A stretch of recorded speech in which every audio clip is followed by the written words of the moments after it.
السلام علیکم دوستو، میں ہوں آپ کا ہوسٹ شعیب۔ یہ ویڈیو اسلامیات سیریز کی ہماری پہلی ویڈیو ہے۔ اس ویڈیو میں ہم کوئی 25 کے قریب کویشچنز کو کور کریں گے۔ یہ 25 کویشچن انتہائی اہم ہیں ریگارڈنگ NTS ایگزام ہو یا BPSC کا ایگزام ہو یا کوئی بھی ایگزام ہو، 1 پیپر MCQs، اس میں آپ کوئی نہ کوئی کویشچن میں سے ضرور دیکھیں گے۔ تو چلتے ہیں پہلے کویشچن کی طرف۔ پہلا کویشچن ہے کہ ہجری کیلنڈر، جسے ہم اسلامی کیلنڈر بھی کہتے ہیں، کون سے خلیفہ نے اپنے دور میں شروع کروایا؟ تو اس کا آنسر ہے حضرت عمر فاروق رضی اللہ تعالیٰ عنہ نے 622 عیسوی میں ہجری کیلنڈر یا اسلامی کیلنڈر کی بنیاد رکھی اور اس کو شروع کروایا، جو اب تک جاری ہے۔ اس کے بعد ہمارا اگلا کویشچن ہے کہ اسلام میں جو سب سے پہلا پریکٹیکل مینیفیسیشن، مطلب سب سے پہلا پریکٹیکلی کرنے والا عمل کون سا شروع کیا گیا؟ تو اسے نماز کہتے ہیں۔ ٹھیک ہے، اگلے کویشچن کی طرف چلتے ہیں کہ اسلام کا چوتھا پلر یا چوتھا رکن اسلام کون سا ہے؟ تو چوتھا رکن اسلام روزہ ہے۔ میں آپ سب سے یہ کہتا چل دوں کہ باقی 3 رکنز بھی آپ یاد رکھیں۔ اکثر کویشچن میں پوچھا جاتا ہے کہ اسلام کا پہلا رکن کون سا ہے، دوسرا رکن کون سا ہے، تیسرا رکن کون سا ہے، چوتھا چلے میں نے بتا دیا ہے۔ اگلے کویشچن کی طرف چلتے ہیں۔ اگلا کویشچن ہے کہ غزوہ بدر جو 624 عیسوی میں لڑی گئی اور مسلمان اس میں فتح یاب ہوئے، اس کا ذکر قرآن پاک کی کون سی صورت میں آتا ہے؟ تو اس کا ذکر سورہ انفال میں آتا ہے۔ اس سے اگلے کویشچن کی طرف چلتے ہیں۔ ہر مسلمان مرد و عورت کے پاس جو مال ہو، جسے 1 سال کا عرصہ مکمل ہو گیا ہو، تو اس پر جو زکوٰۃ چارج ہوتی ہے اس کا ریٹ کیا ہوتا ہے؟ تو یہ کبھی پوائنٹس میں دیا ہوگا تو 2.5%، اور اگر پوائنٹس میں نہ دیا ہو تو 2/1/2۔ اگلے کویشچن کی طرف چلتے ہیں۔ زبور کون سے نبی پر اتاری گئی؟ تو اس کا جواب ہے زبور حضرت داؤد علیہ السلام پر نازل ہوئی۔ اس سے اگلے کویشچن کی طرف چلتے ہیں کہ رسول اللہ صلی اللہ علیہ وسلم کی والدہ ماجدہ کا نام کیا تھا؟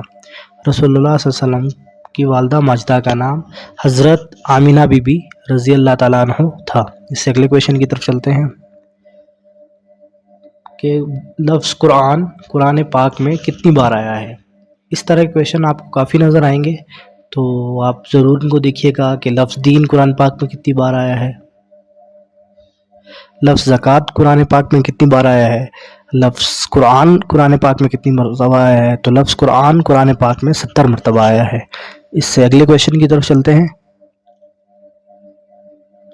رسول اللہ صلی اللہ علیہ وسلم فتح مکہ کے بعد مکہ میں کتنے دن قیام کیا؟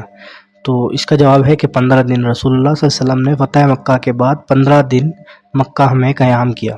اس سے اگلے سوال کی طرف چلتے ہیں۔ وہ جنگیں جس میں رسول اللہ صلی اللہ علیہ وسلم نے خود شرکت کی، ان جنگوں کو کیا کہتے ہیں؟ تو اس کا جواب ہے غزوہ۔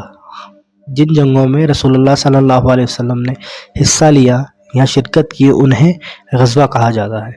اس سے اگلے سوال کی طرف چلتے ہیں۔ یہ سوال ہے کہ اگر آپ کے پاس بھیڑ بکریاں 40 سے کم ہیں تو ان پر زکوٰۃ لاگو نہیں ہوتی۔ یہ اکثر پوچھا جاتا ہے کہ آپ کے پاس کتنی بکریاں ہیں، یا کوئی اس پہ فگر دیا ہوتا ہے کہ اگر آپ کے پاس 15 بکریاں ہیں کیا اس پر زکوٰۃ فرض ہوتی ہے؟ تو اس کا جواب ہوگا نہیں۔ اس سے اگلے سوال کی طرف چلتے ہیں کہ کم از کم کتنے اونٹوں پر زکوٰۃ فرض ہوتی ہے؟ اگر آپ کے پاس 5 یا 5 سے کم اونٹ ہیں تو اس پر زکوٰۃ فرض نہیں ہوتی۔ اگر آپ کے پاس 5 یا 5 سے زیادہ اونٹ ہیں تو اس پر زکوٰۃ فرض ہوتی ہے۔ اس سے اگلے سوال کی طرف چلتے ہیں کہ وہ کون سا جانور ہے جس پر زکوٰۃ فرض ہی نہیں ہوتی؟ تو اس کا جواب ہے ہاتھی ایسا جانور ہے، اگر آپ کے پاس وہ ہے، بے شک جتنی بھی تعداد میں ہو، تو اس پر زکوٰۃ فرض نہیں ہوتی۔ اس سے اگلے سوال کی طرف چلتے ہیں۔ یہ جو سوال ہے یہ اسلام کے ارلی پیریڈ کا ہے، بعد میں یہ نفاذ چینج ہو گیا تھا کہ شروع میں اگر آپ کے پاس 200 درہم ہیں جس سے آپ کاروبار کر رہے ہیں یا آپ کے پاس ہے، تو 5 درہم آپ کو زکوٰۃ دینا ہوتی تھی۔ ٹھیک ہے، اس سے اگلے سوال کی طرف چلتے ہیں۔ اس سے اگلا سوال یہ بھی کافی پوچھا جانے والا سوال ہے کہ حضرت امیر معاویہ رضی اللہ تعالیٰ عنہ کا تعلق کون سے قبیلے سے تھا؟ تو اس کا جواب ہے کہ حضرت امیر معاویہ رضی اللہ تعالیٰ عنہ کا تعلق بنو امیہ سے تھا۔ اس سے اگلے سوال کی طرف چلتے ہیں کہ پہلی وحی رسول اللہ صلی اللہ علیہ وسلم پر کب نازل ہوئی؟ تو اس کا جواب ہے کہ پہلی وحی رسول اللہ صلی اللہ علیہ وسلم پر 610 عیسوی میں نازل ہوئی۔ اس سے اگلے سوال کی طرف چلتے ہیں کہ رسول اللہ صلی اللہ علیہ وسلم نے ہجرت کے کتنے سالوں بعد اپنے سفیر دوسرے ملکوں میں بھیجے؟ تو اس کا جواب ہے کہ 7 ہجری یا ہجرت کے 7 سالوں بعد رسول اللہ صلی اللہ علیہ وسلم نے اپنے سفیر دوسرے ملکوں میں بھیجے۔ اس سے اگلے سوال کی طرف چلتے ہیں کہ سیکنڈ کانوینٹ آف الکعبہ ارائیوڈ ایٹ مکہ ان۔ یہ انتہائی ضروری سوال ہے، اسلامک ہسٹری کے حوالے سے بھی بڑا ضروری ہے اور ویسے بھی پوچھا جاتا ہے۔ الکعبہ ایک پہاڑ کا نام ہے مکہ کے قریب، وہاں جو 75 رہائشوں نے رسول اللہ صلی اللہ علیہ وسلم کے اطاعت کا اعلان کیا تھا، تو یہ 12 نبوی کو ہوا تھا، تو یہ بڑا ہی ضروری سوال ہے۔ اگلے سوال کی طرف چلتے ہیں کہ حضرت عمر فاروق رضی اللہ تعالیٰ عنہ نے نبوت کے کتنے سال بعد اسلام قبول کیا؟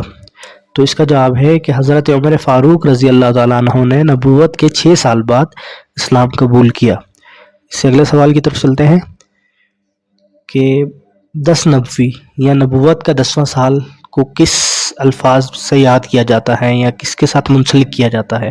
تو اس کا آنسر ہے ایئر آف گریف یا غموں کا سال۔ اس سے اگلے سوال کی طرف چلتے ہیں کہ وٹ ڈز حرب فجر مینس؟ مطلب حرب فجر کا کیا مطلب ہے؟ حرب فجر یہ بڑا ضروری سوال ہے کیونکہ اس کا نام سے آپ کچھ بھی پریڈکٹ نہیں کر سکتے۔